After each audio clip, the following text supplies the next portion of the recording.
Big development at this hour. US Central Command has released a video on Sunday showing ongoing strikes in Iran, saying US forces are continuing combat operations. Now, the video showed stationary aircraft on the ground, including fighter jets and drones, being hit by strikes. In a post accompanying the video, the US said that it is taking bold action to eliminate imminent threats posed by the Iranian regime.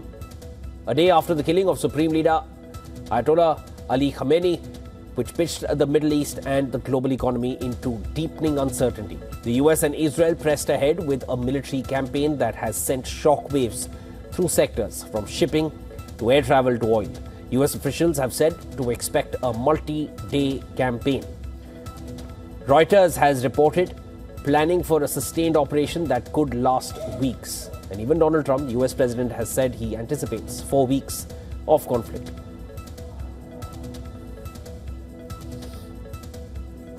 That's the latest visual that has been released by the US Central Command, showing ongoing strikes in Iran, saying US forces are continuing combat operations. The video, it showed stationary aircraft on the ground, including fighter jets and drones, being hit by strikes. In a post accompanying this video, the US said that it is taking bold action to eliminate imminent threats posed by the Iranian regime. So this is part of the Iranian military arsenal, which is being destroyed as they are part by US military arsenals.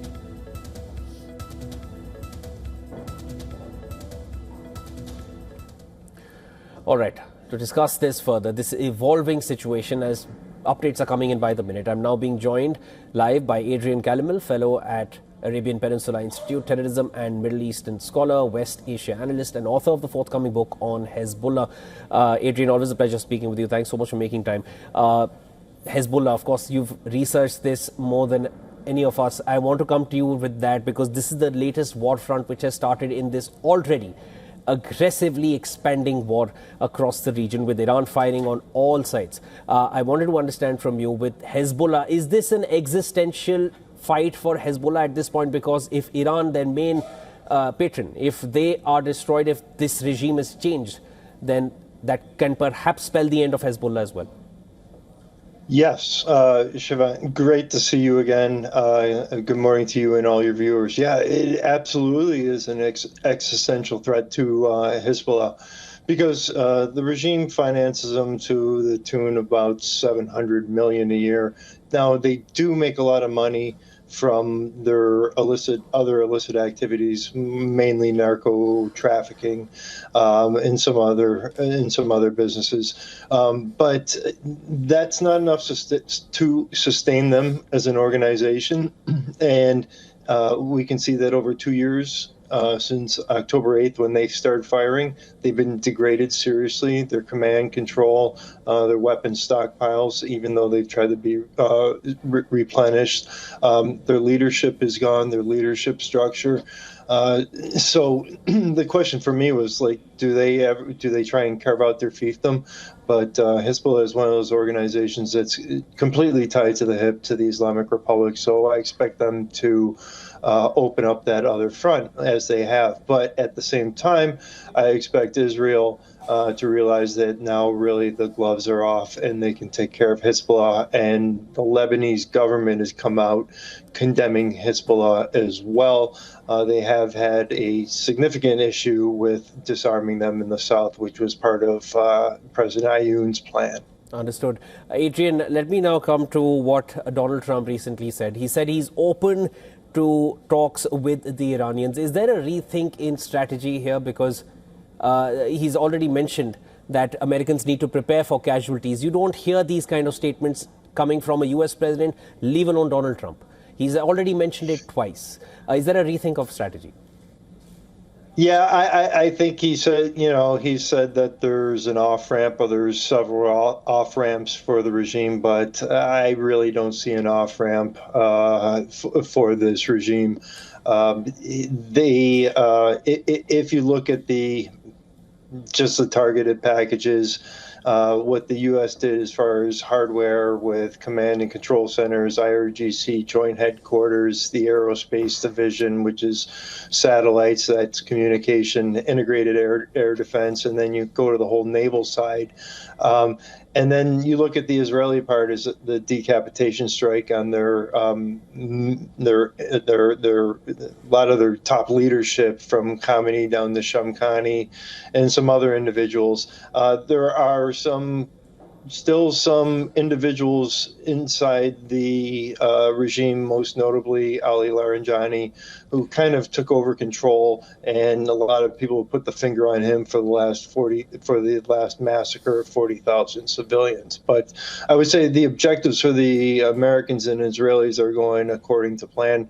They blinded, they confused, and they mitigated a lot of the retaliatory capabilities. Now we're seeing that second round of targeted packaging going after the Air Force, going after some other sitting targets. So they're going to continue to degrade, including their ability to attack the United States and the Gulf countries, but also to protect the civilians inside Iran right now.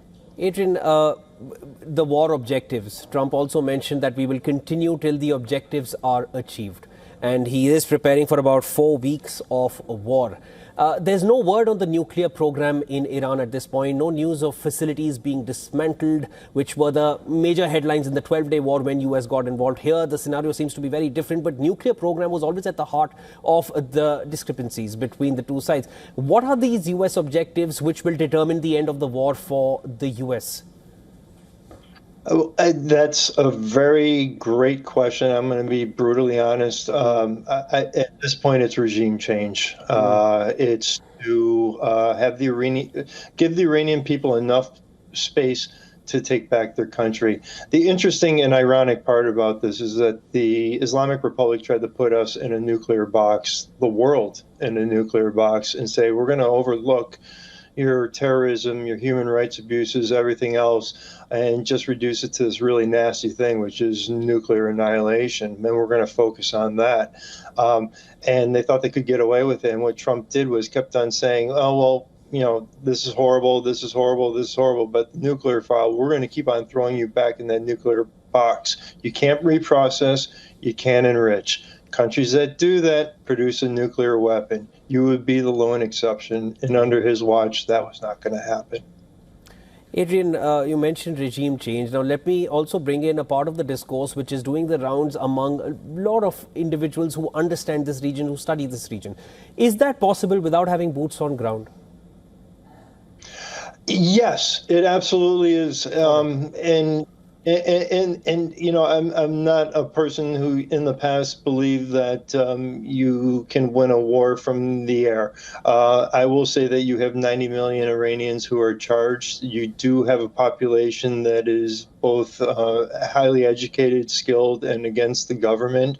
And they have a history in statehood, which when we see regime change in other countries such as Iraq or Libya, which was done from the air, it ended pretty ugly, and it still remains relatively ugly today.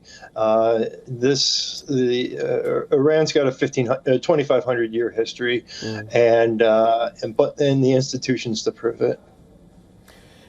Adrian, now let me come to this aspect in Iran. Rakji, the foreign minister, he said that there has been, and there's a suggestion that there is a break in chain of command in Iran. Is that so? Because Rakji said that Oman was never supposed to happen. The attack on Oman was never on the cards. It was not supposed to happen. The army, it acted independently. It is isolated at this point. Who's really calling the shots in terms of this ongoing conflict, which is spiraling out of control, where the foreign minister is saying it was never meant to happen? So whatever is happening, who is meaning for it to happen? That is a wonderful question that I can't answer right now. You are exactly right. There is a breakdown in communication and command, and that was one of the early objectives. Now are we seeing independent IRGC units popping off at Cyprus, popping off at areas that they shouldn't? What they're doing is having the inverse effect of what they want. What they want to do is isolate the United States and put world pressure on them. And when in fact, they're isolating themselves. When you look at the statements from the G7, from the UK, even from France, they're not pleased. You know, there are so many questions coming in, Adrian, at this point, because it is absolutely baffling when one also reads into how the Gulf states have responded. While there is condemnation of the attacks that have happened on their land when it comes to Saudi Arabia, when it comes to Qatar, when it comes to UAE, but there is no clear, I would say, no clear message towards the US or Israel regarding what they started. These were preemptive strikes. So that says it all. There are also reports suggesting that Saudi Arabia was perhaps, and this is MBS, who was perhaps in talks with the US side, asking them and giving his backing towards these strikes. Anything that you understand from these reports at this point? Well, I think Trump over the last year has done a lot of work with the Abraham Accords, trying to build those bridges. You know, I'm not a fly on the wall in these meetings as to what's being said. I will tell you, and again, I'm going to be brutally honest, is that, a lot of countries in the Middle East, and rightfully so, don't see the United States as a good ally. But what they see is that Trump has both the military ability and the political will to follow through on these things. And also what you hear in the rooms of, backdoor corridors of Amman and Riyadh and all the other capitals is that, we'd be a lot better without this regime here. But, we've been burnt too many times to worry that this regime is going to be armed once you're out of office with a nuclear weapon. Understood. And Adrian, also when it comes to Iran, and one understands they have a huge stockpile of weapons, but with the number of targets that they are engaging at this point, how long can they continue? Is that perhaps also something that US and Israel would be counting on, because they cannot continue a fight single-handedly against opponents in all directions? Great point again.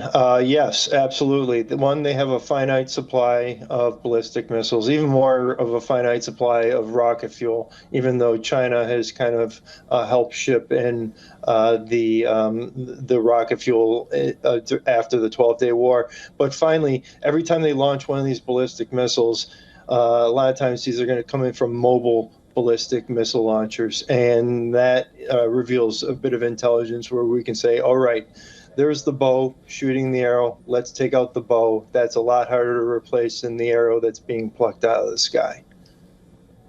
Adrian, there's too much happening. By the minute, we're getting breaking news developments coming in here in the newsroom. There hasn't been one silent minute in the last 48 hours. There'll be lots more to discuss. Would love to have you on the broadcast again. That was Adrian Calamel joining me from New York. Thank you.